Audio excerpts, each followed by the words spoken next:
Hey guys, Dr. Justin Marcagiani here. We're going to be doing a quick video today on how the mitochondria works, how it produces energy. We did a video before this talking about 5 strategies to improve your mitochondrial function. We're going to look under the hood and see what's happening. Again, please hit that like button, helps the search algorithm. Comments down below, love to hear it. All right, let's dive in. So first off, what's your mitochondria? So you can see your mitochondria is part of your cell that generates ATP, right? Energy, adenosine triphosphate. There's 2 major processes that's happening inside the mitochondria. We have the Krebs cycle generating ATP, and we have the electron transport chain generating ATP. Now, there's a setup that happens before everything goes into the mitochondria and funnels down. We'll talk about this first part here as well as the second part in depth. I just kind of want to outline it. The mitochondria really is this last part where the electron transport chain and the Krebs cycle are happening. So first off, let's kind of break things down big picture.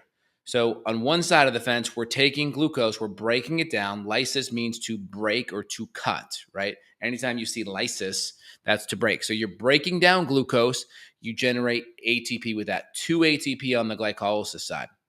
You also have, and then in the mitochondria, each time it goes around twice, you're generating 2 ATP. And then you collect a whole bunch of hydrogens here on the Krebs cycle side, and that gets funneled down into the electron transport chain. And this is where the lion's share, 34 ATP, actually happened there. Just an FYI, just so you guys can kind of visualize that and see what's happening on that perspective. Now, big picture though, if you look over here, you only see glucose coming down and generating ATP, but we're actually extracting energy from protein. Amino acids also enter the Krebs cycle via acetyl-CoA. Fats as well, they get converted to fatty acids, and that goes into the Krebs cycle via acetyl-CoA. And then carbs. So we have protein, fat, and carbs all funneling in and going down into the citric acid cycle. Now, really important here, just so you guys can see, we have our carbs, we have our proteins, we have our fats that funnels into acetyl-CoA. Now, a couple things here. Beta oxidation also happens. That's where we take fatty acids.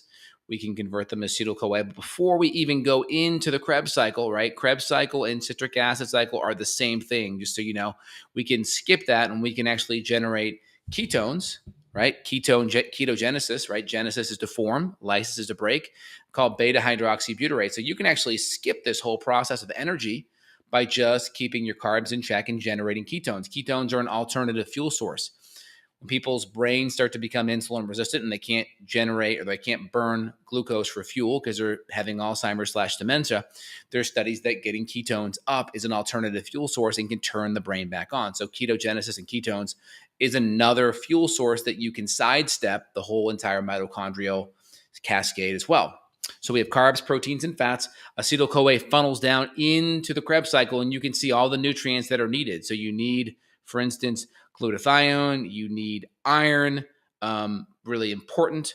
You need magnesium, you need manganese, you need B1, B2, B3, CoQ10, and of course, like things like fluoride and mercury and aluminum all impact it. That's why we want to be eating organic and be eating clean, because a lot of these compounds, these toxins can really stress it out.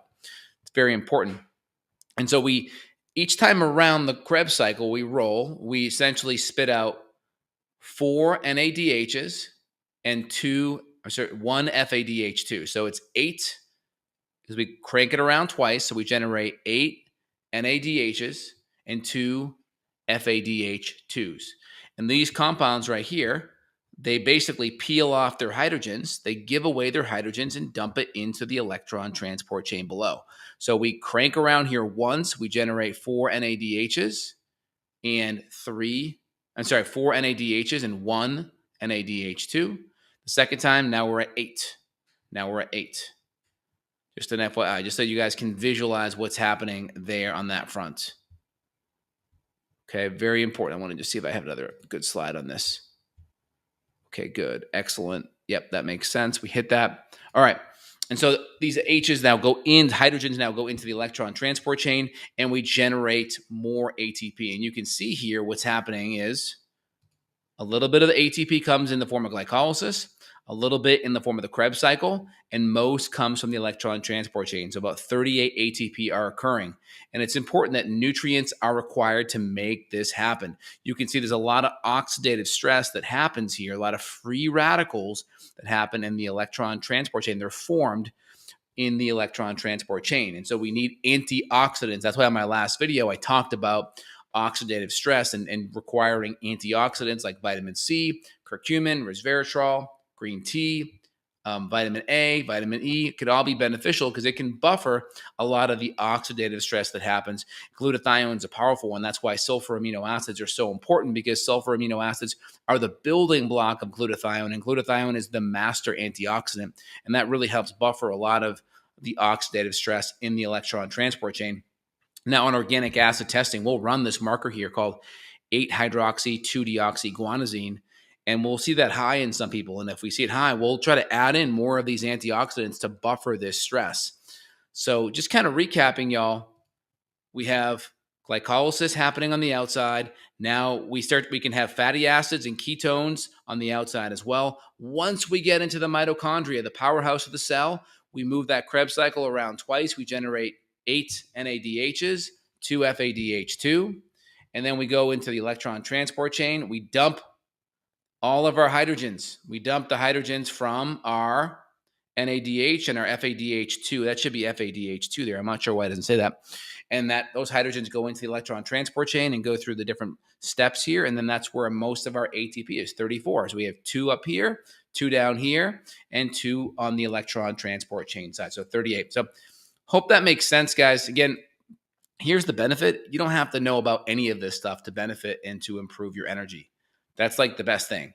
This is what's happening in your cells. But the question becomes, what do you do in your life to improve your energy so you feel great? And so you have good mood and you can function well, right? And so this is what's happening at a cellular level inside. But in the end, it really just comes down to you putting the right food in your body, you managing stress, you taking the right supplements just so you can optimize your performance and feel great. So recapping again, protein, fats, carbs. This is going to be the most important part, getting your protein, fats, and carbs dialed in. And then the rest will come down to good supplementation, managing your stress so you can feel great and have good optimal energy. Hope this makes sense, y'all. You guys want to dive in deeper, there'll be links down below where you can reach out if you need more support. All right, have a good one. Take care. Bye.